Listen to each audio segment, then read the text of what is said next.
Hi, everyone. I'm Caitlin Burns, and I'd love to welcome you tonight to Autorama. And tonight we have a great panel discussion planned, The Future of Rapid Prototyping. We've got a great group today, and to start off real quick, I'm your moderator, Caitlin Burns.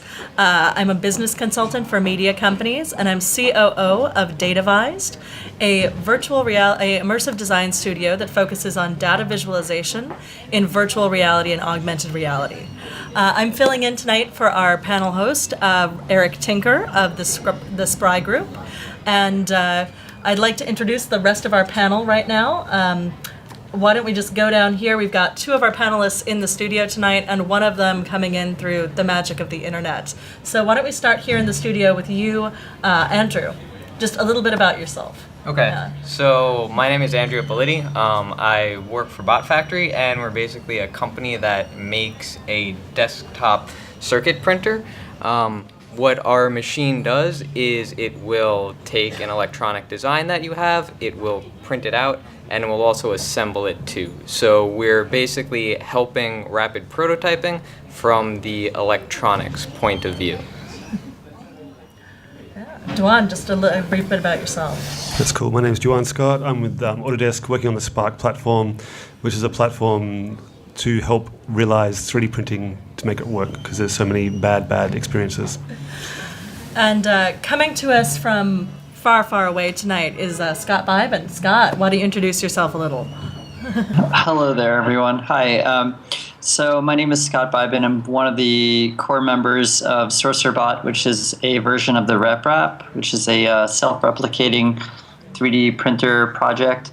I'm also one of the co-designers of the Mandelbot, which is another version of the RepRap, and the function is the key. And I guess that's what I'm doing in terms of 3D printing currently. And I use my 3D printers that I designed in a show. So it's a show called Groucho Fractal, which is a bike-powered show where audience members use brain-computer interface in order to make 3D printed organic vegan snacks. All of that stuff is brought to us by the future in which we live. 20 years ago, we would never have imagined a live show in which we prototype and print vegan snacks. Or we might have, but there would have been a lot more cooking involved. So Yes. we look at things that are going on in all sorts of different industries and all sorts of different activities. And our ability to conceive and bring to life ideas has changed insanely in the past 10 years. What are some of the big moments in developing your ideas and developing your projects that brought you to where you are now? What's something like that blew your mind and let you understand the potential of what you're doing today? Okay. So one of the things that really blew my mind was just seeing what people can do with electronics and how electronics are really in every aspect of our lives. There are very few devices now that don't have electronics embedded in them.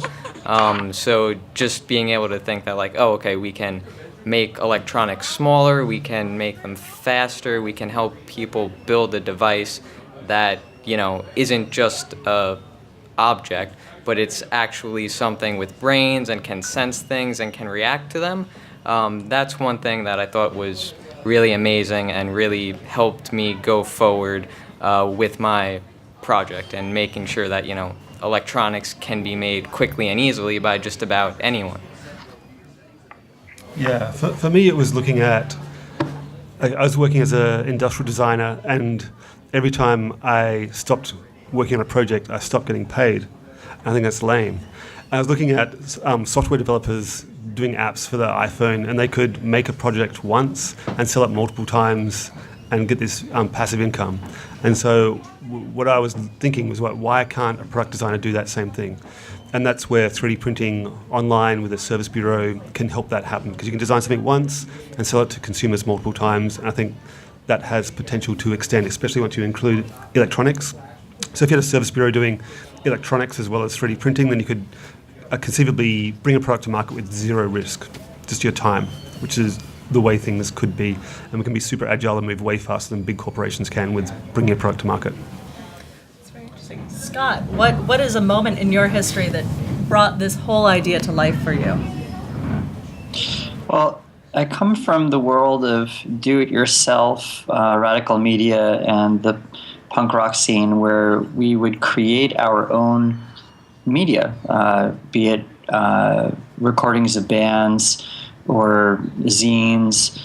So when I started becoming interested in 3D printing through the RepRap project, I was completely fascinated by, I guess, a further extension of people's ability to be able to express themselves. I mean, the 3D printing is not actually new. It's been around for a while, but it was only accessible to people who had access to industrial machines, like machines that would cost hundreds of thousands, if not millions of dollars. So, unless you were lucky enough to have access to one of those, you wouldn't be able to play around and prototype some of your ideas. So, as a hobbyist 3D printer came about, I was really fascinated with this whole idea of being able to, make my ideas. And so I actually got into designing 3D printers rather than just 3D printing itself, because I wanted to further explore, the creation of tools for people to be able to express themselves. So, yeah, the big moment was the discovery of the RepRap, and the biggest moment was probably the discovery of the Fab at Home 3D printer in about 2009 or 2010, which was the first 3D food printer. It came out of Cornell University, and that was one of the big inspirations for the show. That's really fascinating stuff. And one of the things we hear over and over again when we're talking about rapid prototyping and 3D printing, and I'd love for you to take a crack at this one, Andrew.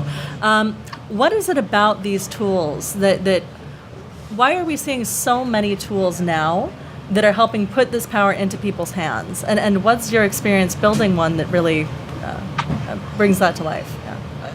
I think we're seeing a lot of these tools now because there's an open aspect to them where, like RepRap, that's an open source 3D printer, so a lot of people can, get the design files for it and they can try to make it themselves. So there's kind of this growing movement of people who want to tinker and who want to kind of play with these things, and they now have the resources to try it and experiment with it and improve it and contribute that back to the community.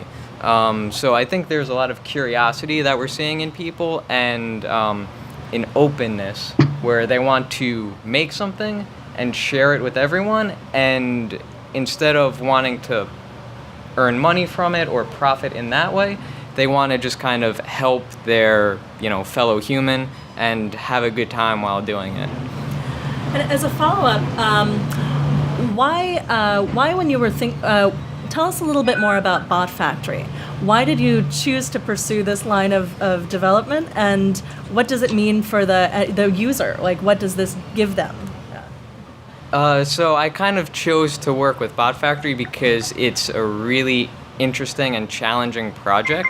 I kind of felt that there was, it's not, when I went to school to become an electrical engineer, it wasn't really easy to make stuff.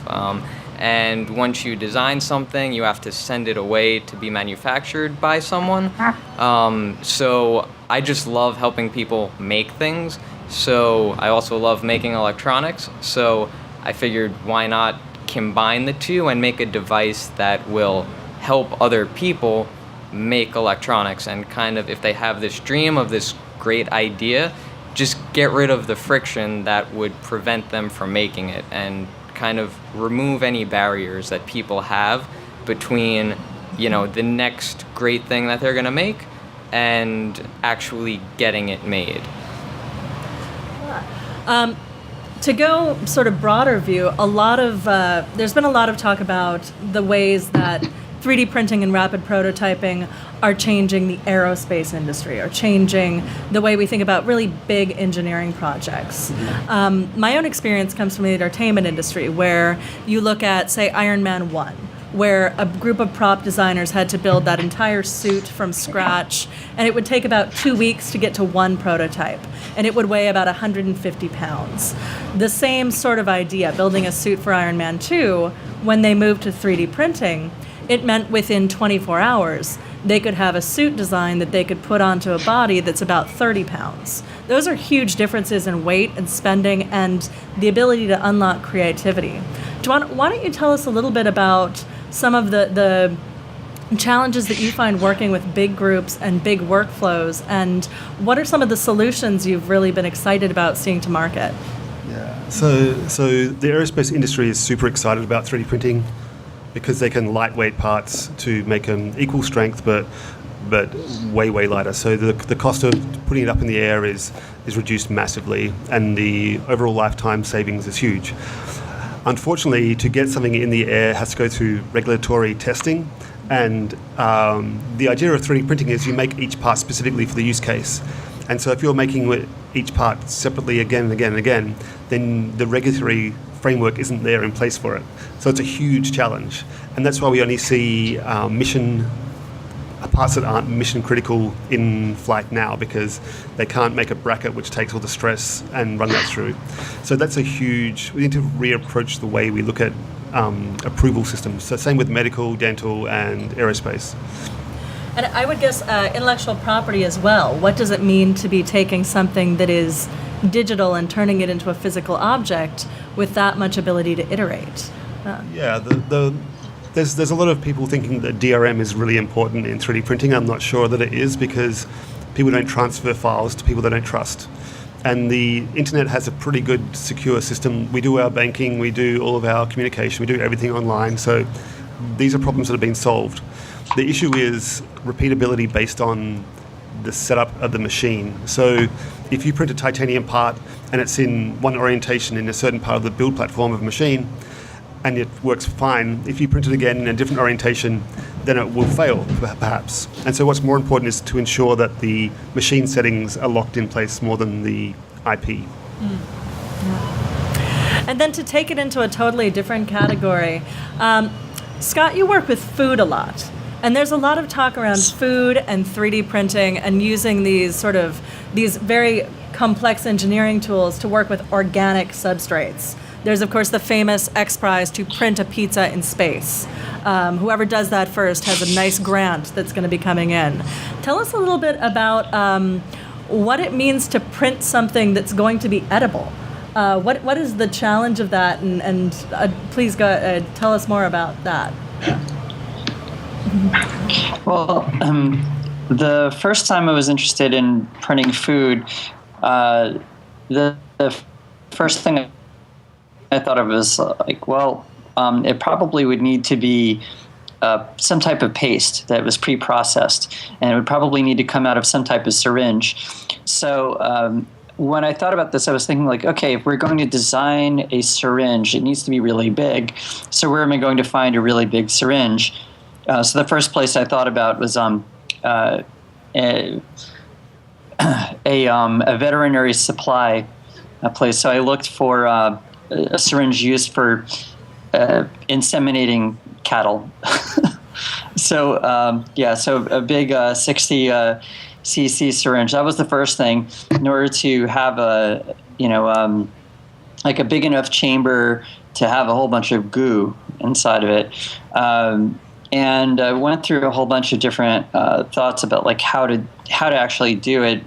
And in the medical industry, linear actuators are used as a way of depressing syringes in order to deliver medicine. So, when we were designing this, we went through belt-driven systems, and eventually went through. We settled on doing it using a pitch screw as a way of depressing the syringe.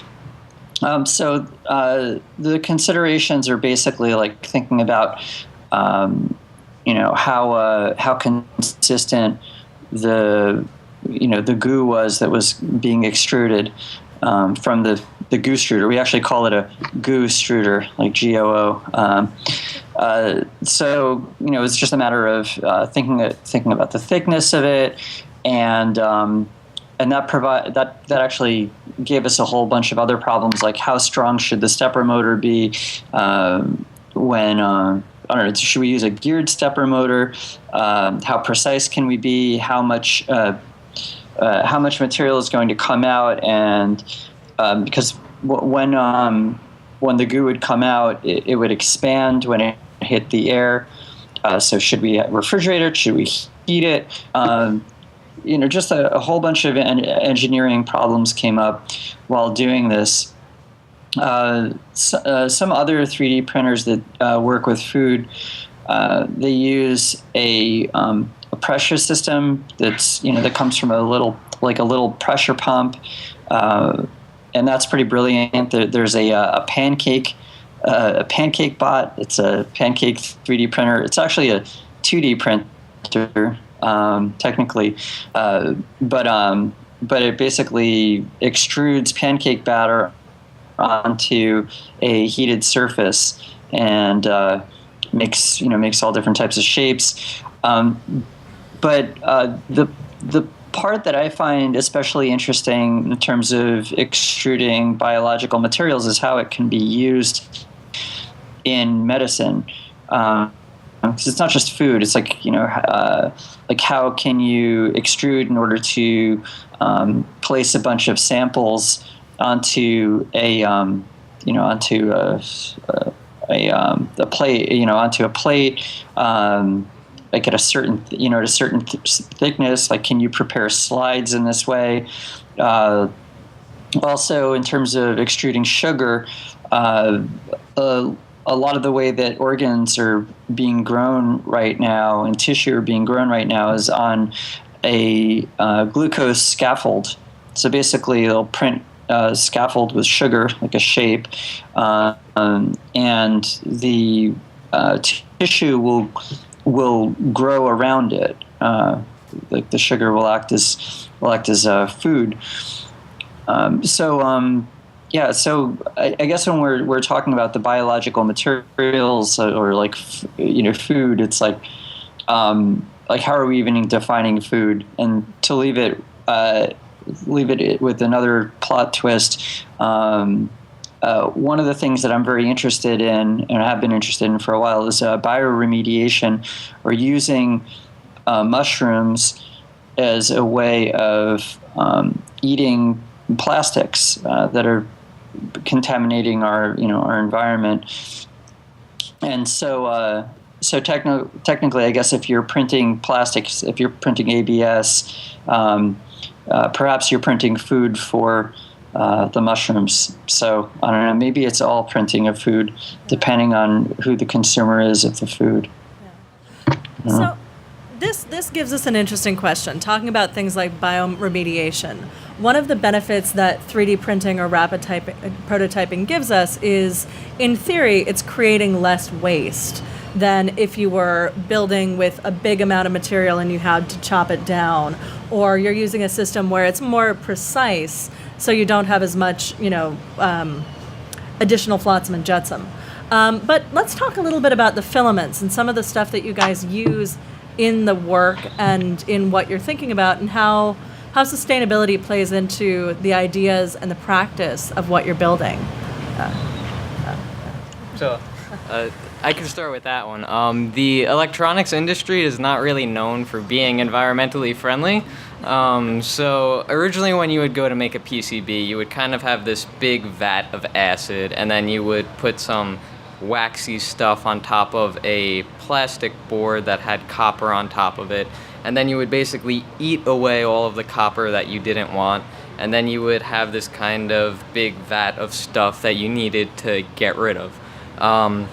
Well, with additive manufacturing, you don't really need to do that anymore. What my company is doing is we're actually using silver and we're depositing that onto paper right now. So silver is not as bad as, this big like pool of acid that you have to get rid of.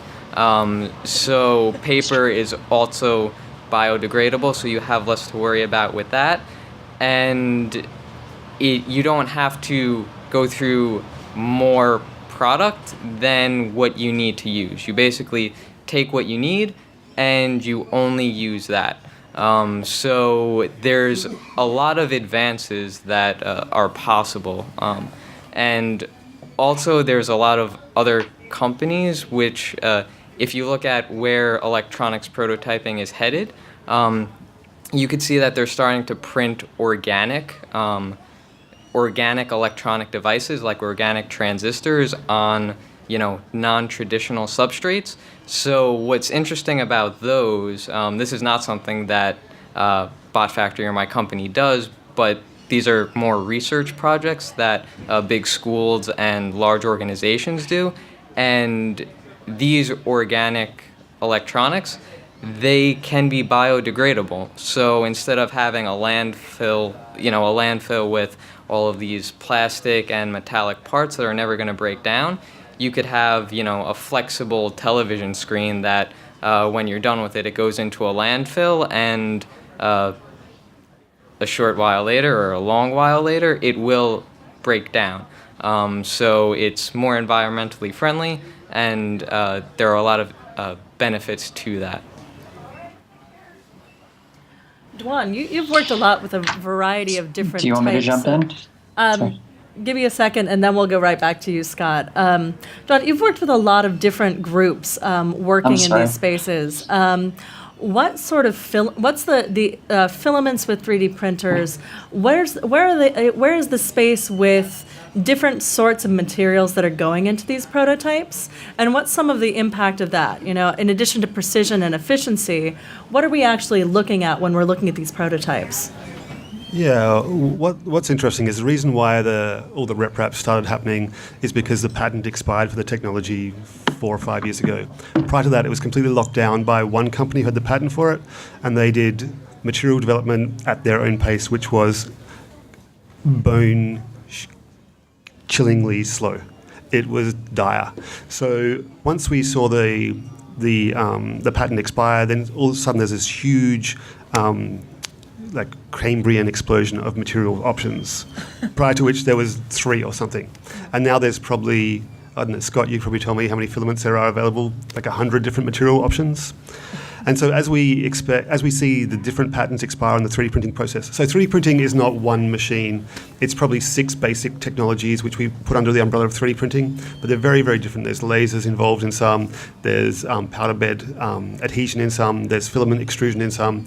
And so each one of these patents is expiring, and as they expire, we see competitors come into the market, taking over the monopoly, and then the competitors open up the platform for more material development. And so we're seeing slowly, as each patent expires, this material development expanding. And so we can go from 1 or 2 plastic options to ceramics, metal, titanium, alloys, gold, silver, bronze, everything, because it's not locked down. And this is where we see the growth happening and the massive change. And this is why you see it in the news, on the internet, because people can get hold of these machines, hack at them, and put weird shit inside of them. And that's what's working. So essentially, people are rapidly prototyping the machines that help them rapidly prototype. Yeah, because they can hack them and get access to them. So the old manufacturers of those machines who had the patents for 25 years would not let you play with their machine. They'd say, you use our powder or you lose your warranty. And that's, between 60,000 to 1.4 million, so people didn't play with them. And now, because the patent's expiring, we'll see more experimentation in these materials. Phenomenal. And Scott, I know you're really eager to weigh in on this sustainability question, and I will let you do that now. Yeah. Okay. Well, one of the really common materials that's used for printing is PLA, which is polylactic acid, which is often derived from corn and potatoes. It's actually really easy to make this polymer. You use the starch plus oil, and you heat it, you can make a filament that can easily be printed with. What I do to make parts for my printers is I take PLA cups, like from there's a vegan pizzeria in Philadelphia where I'll go and fish cups out of the trash and clean them and shred them in a blender and make a powder. Then I'll mix it with some virgin PLA and put it into a filament extruder, and I'll make my own filament. But I guess I could even do that out of the raw materials. The advantage of PLA is that it is really strong, but it's also biodegradable in landfills. So it's not exactly going to degrade on you in your hand, but because it will dissolve, it will break apart in the presence of methane. It's perfect because you can just compost it, just like throw it in the trash and then or throw it in a compost pile, and it will disappear. I mean, the other thing about 3D printing that I wanted to add is that because you're taking a lot of the kind of surplus aspect out of the manufacturing chain, the distribution chain, and you're only producing really what you need. That's fantastic because you can actually produce things locally, like versus like having some a little like doodad printed halfway across the world, or maybe via some other method like injection molding that winds up going to some other part of the world, which goes to some other part of the world, and it winds up traveling all over the world. And the real cost for this doodad that might only cost $1, the real cost is to the biosphere. So often the price of things that we pay does not actually reflect the actual cost. And we always have to remember as engineers that we have to figure in the cost of cleaning up our mess, even if we're not paying. I don't know. I always like to think about the cleanup cost as part of the bigger picture rather than just the cost of bringing it to the consumer and then letting them have the responsibility of figuring it out. Now, you bring up a really good point, talking about being able to create things locally. And one of the things we're seeing from rapid prototyping, and I think we've brought up in different ways, is we suddenly have the opportunity to put rapid prototyping into the hands of so many more people because it's low to the ground, because you can suddenly make things without the gigantic investment in a huge amount of physical manufacturing machines the way one had to before. What has changed about this marketplace, and how does that ability to customize, what does that mean to the products that you're building? So I think it means a couple of things. One, it means you could kind of keep all of your designs in-house. So you don't have to worry about sending your designs out to someone else and having them build it and possibly stealing your idea. So you build it, prototype it all within, your offices. And you don't worry a year later that someone else is coming out with a knockoff because they happened to get your design files from your manufacturer. Another thing is you can see more of a distributed sort of manufacturing where maybe you don't have all of, like, instead of going to one manufacturer for everything, you could kind of outsource your work to a couple of different local manufacturers. So you could kind of scale when you need it instead of having to, go through injection molding with, a order for 10,000 or more parts. You could just kind of make what you need when you need it. And with that, you can basically always have your newest customers on the newest version of your product. So if you start designing something in January, you get out, a couple of products a week, and you find that there's a much better way to do it. You can incorporate that change into the orders that people place that you're shipping in February. So you kind of have more of a rolling product update that you didn't really have with more traditional manufacturing methods. So those are some of the changes that you get to see with this technology. Yeah, it's digital manufacturing, so the same rules that happen for software happen for products now. So you can iterate and keep on improving.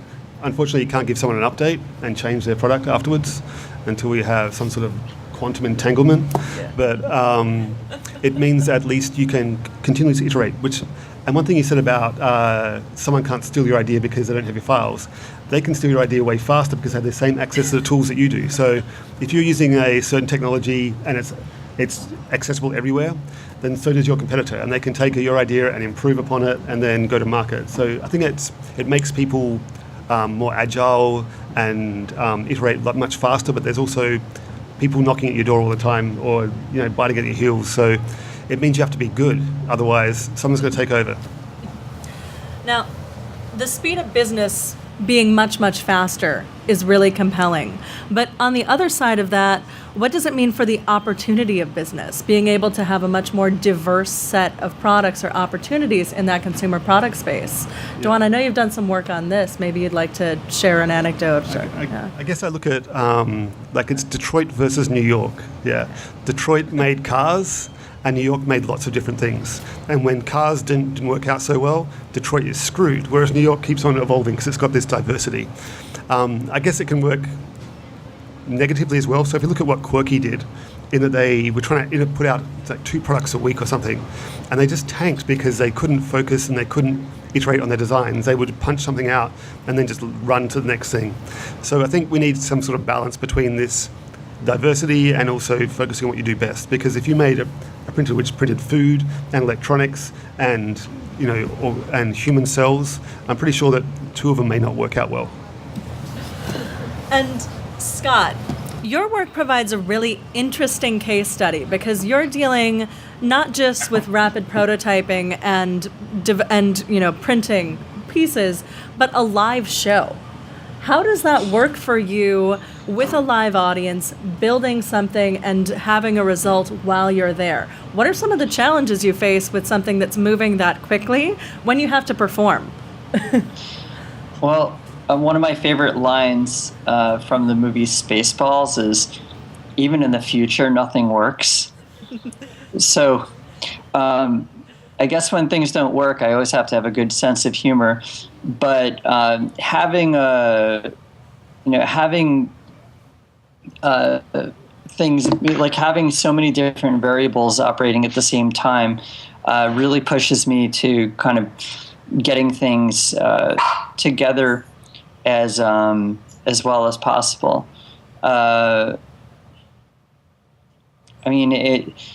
There have been so many different instances where I've been, like in the middle of the show, and then the 3D printer doesn't work, or like the brain-computer interface device doesn't work, or someone is intoxicated and they trip over the micro power grid, and I'm worried they're going to get electrocuted. I mean, all these different parts are going on at the same time, and wow, the challenges. I mean, I guess the challenge is really in keeping the flow going and never really letting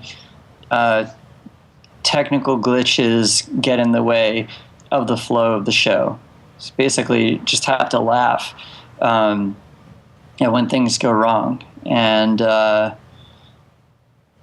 and just kind of you laugh at yourself, you laugh along with other people, and you just shrug your shoulders. They're like, "Oh, okay, sure, it doesn't work. Okay, here, look at this. I can do this." I don't know. I guess distraction tactics are really important.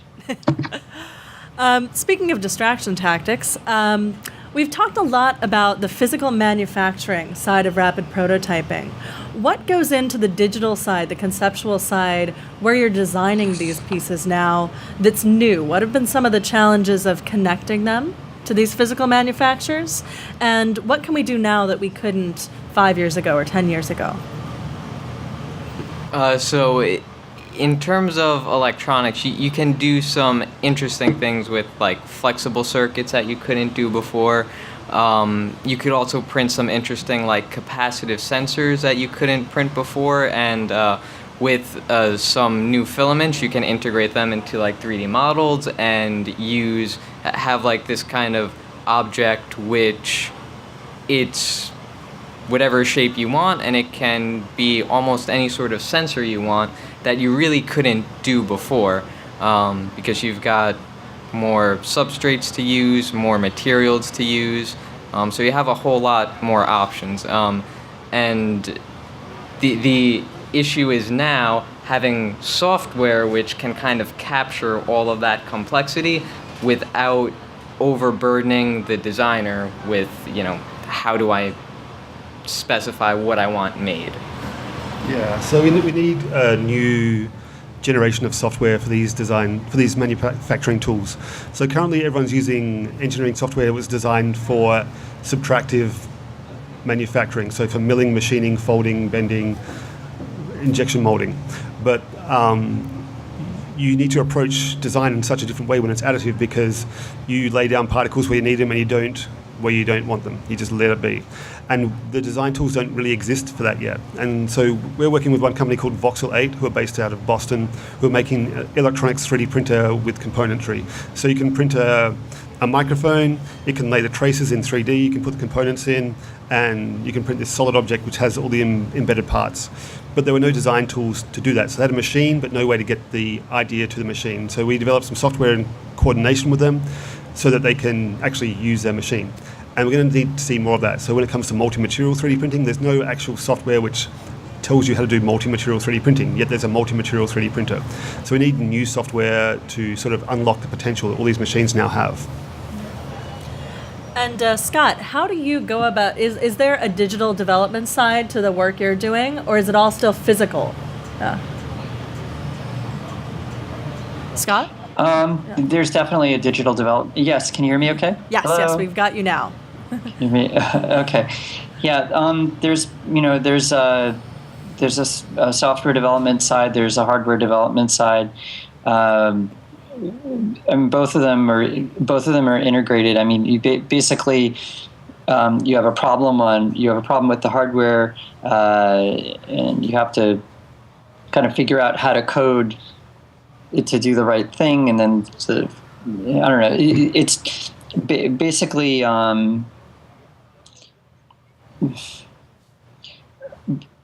having everything in front of you. Having everything in front of you such that you can very quickly fix things, and you can like make new parts, and that's incredibly helpful for the whole process. I don't know. I actually didn't hear part of the initial question. There was an audio dropout, so I'm not sure if I'm actually answering the question. No worries. What are some of the challenges to the digital side of the development before you get to the physical manufacture that you found in your process? So what tools do you use? What's been difficult in getting your idea into the computer, then into the development? Okay. Yeah. Okay, so initially we were using a program called OpenSCAD, like a really early version of OpenSCAD. So it was a really slow process of making all the parts, because you had to actually type in all the coordinates for everything that you wanted. Whereas if you're using any other 3D modeling program, it's a little bit easier. You can kind of manipulate it using a mouse. So having to program in every single little bit, it made it I don't know, it made it kind of problematic in terms of getting all the pieces watertight initially, and then we started to use Blender. Blender at a certain point was not really designed for 3D solid objects. It was more so designed for video game development. So the pieces weren't really coming out watertight using that method. So we started to develop another, and kind of using proprietary tools. But our initial goal was to actually use a lot of the open source stuff that was out there. And I guess sometimes when you're actually designing stuff in a three-dimensional environment in this in the kind of a in the space of the computer, it's not quite like the materials don't behave in the exact same way. Like like the interior of a nut with which a screw goes through in a digital environment will very easily go through, but the tolerances are only as good as the way that the bolt or the screw might have been milled. So so you always need to kind of think about. You need to think about. No chicken. Sorry, my dog's barking. Sorry. Yeah, it's definitely something that we hear a lot when we're talking about the digital design and development of these prototypes. What it takes to fill in the little gaps in the digital design to make it work in the manufacture. To switch gears entirely again, and then we're going to open it up to the audience and the live stream for questions. When we're talking about all of these things, we're talking about play and we're talking about experimentation, and we're generally talking about adults. But a lot of the emphasis that's going on in engineering, science, and education is right now focused at kids. Kids who are getting to play with things like Little Bits kits that are teaching them about the basics of electrical engineering with, plug-and-play amplifier kits so they can play with the analog as well as think about the digital, and who are spending a significant amount of their free time in Minecraft, where their play is getting them experience with the ideas of three-dimensional design in a three-dimensional environment. What are some of the exciting tools and the mindsets that you think that new generation is going to bring into how we talk about rapid prototype and this typing and this kind of experimentation? It'll just become the new normal. So a kid who's been exposed to Minecraft, which is probably the most used. So a voxel is a three-dimensional pixel, and Minecraft is easily the most used voxel 3D modeling tool in the world. There's cajillion users. So they understand additive manufacturing in that they understand how to assemble particles to make an object. And they're doing multi-material voxel editing, which is amazing. So for that kid to then go into the next generation of tools, which is a voxel modeler for additive manufacturing, is going to be like, oh yeah, of course. What else would you do? Would you machine it? So I think that the next generation, it'll be natural and the logical way to make things. Yeah, so I think kind of adding on to that, there's a lot of great tools now for kids to just kind of play around with 3D modeling and things like that. There's like Little Bits is a great way to get introduced to electronics. And then the next step up from that is there's a piece of open source software called Fritzing, where you could kind of design your electronics as if they're right in front of you. It's got a breadboard model, and you just take components, plug them in, and then it makes your schematic for you, which you can then go back and edit, and then it'll take you right on to PCB editing. So there's more tools coming out which are not just for experts, but they kind of walk you through from an introductory beginner lesson to all of the kind of intermediate steps that you would need to go through to become an expert in making these different things. Great. So let's open up to the audience. We've got a microphone here at the front. If you'd like to ask a question, feel free to come on up. If no one wants to ask a question, I'll keep asking questions. Anyone? Come on up. Come on up to the microphone so the live stream can hear you, please. Yeah. Do you have a sample? Oh, of do you have a 3D sample? thing made? Oh, did anyone bring anything with you, or? I have a No. keychain, which is 3D printed, which it's not very exciting. And Scott, since you're Something's not better here, than nothing. since you're not here, why don't you tell us where people can find examples of your work, or where should they look to learn more about what you do? Okay. Well, you can see some. You can print in titanium. Hang on. live shows on YouTube if you search for Groucho Fractal.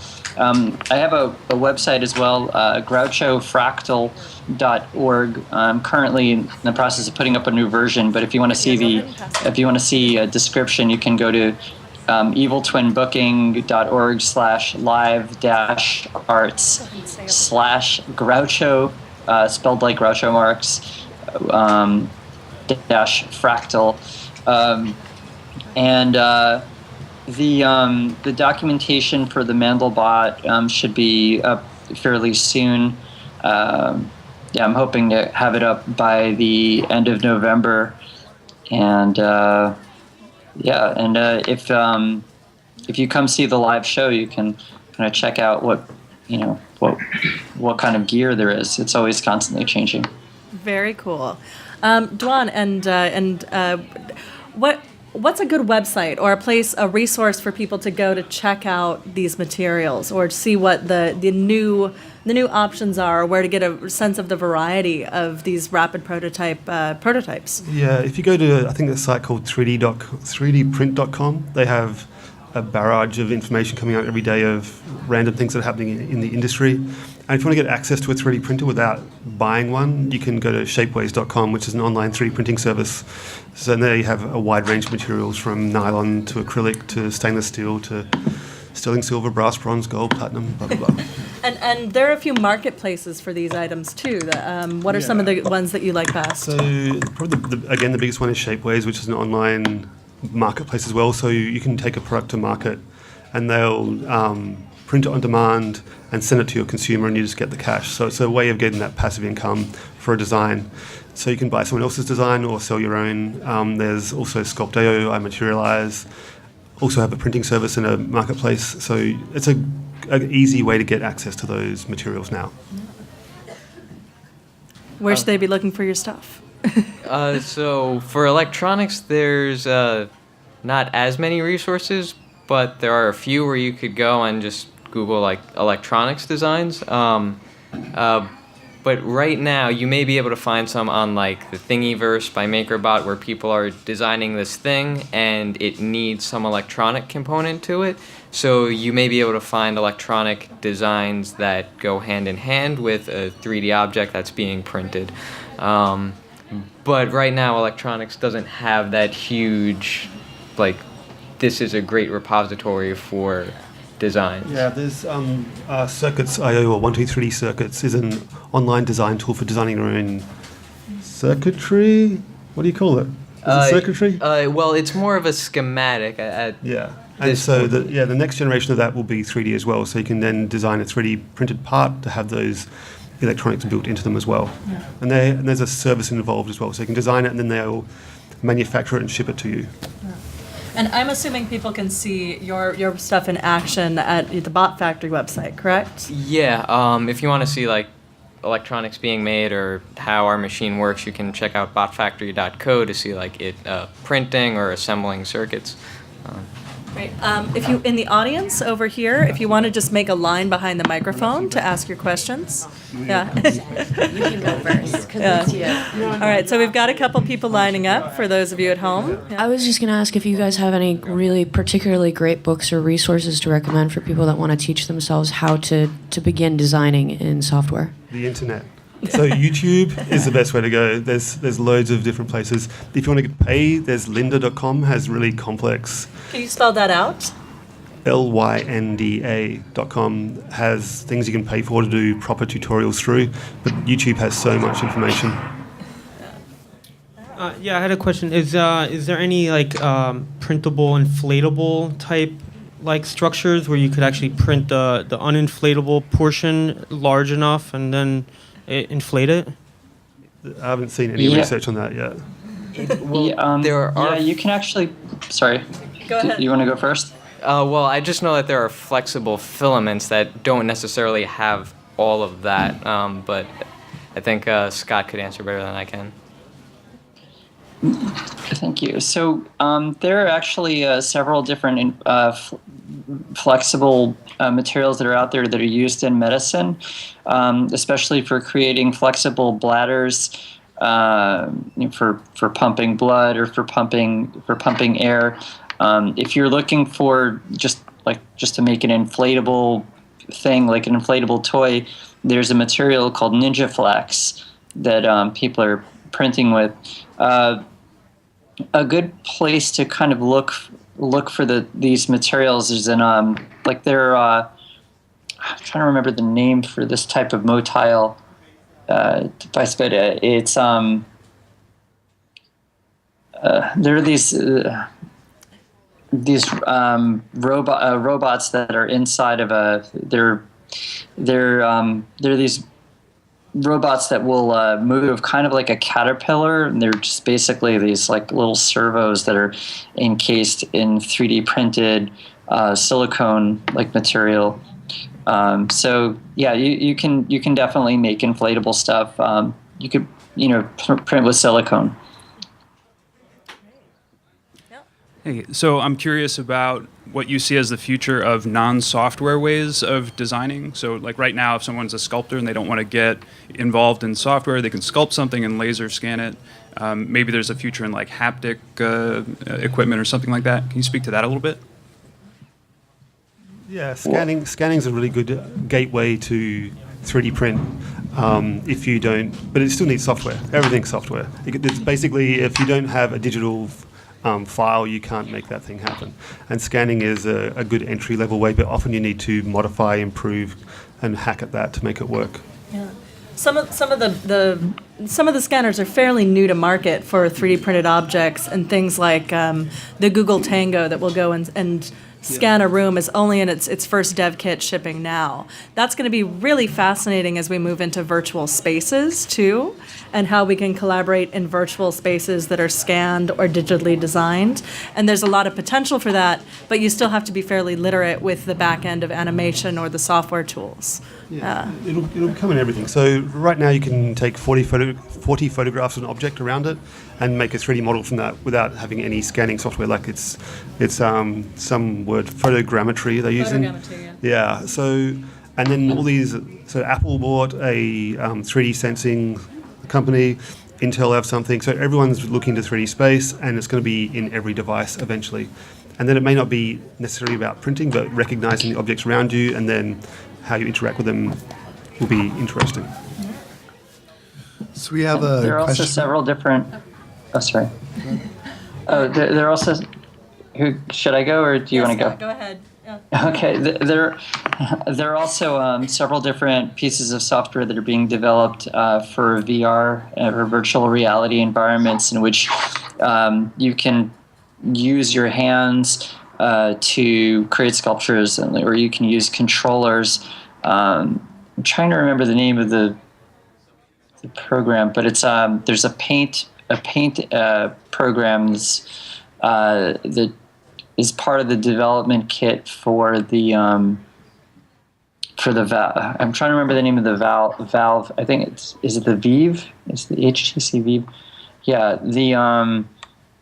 Yeah, you can basically like create these three-dimensional objects like while you're inside of a VR environment. So you don't necessarily need to engage in coding. You can just actually use your hands for sculpture. Very cool. So we have a question from the Facebook group. I'm interested in integration of web application services with 3D printers. Can a design be crowdsourced through a community application, then sent to the printer? What sanity checks and safeguards do 3D printers have to make sure a design is actually printable? Are there heuristics to improve a design? Okay, so you can do whatever you want, but it may not work. So the problem is, so the basic thing is, if it's too thin, it won't print, and that's one of the main problems is that in the years that I've seen happen is people just don't.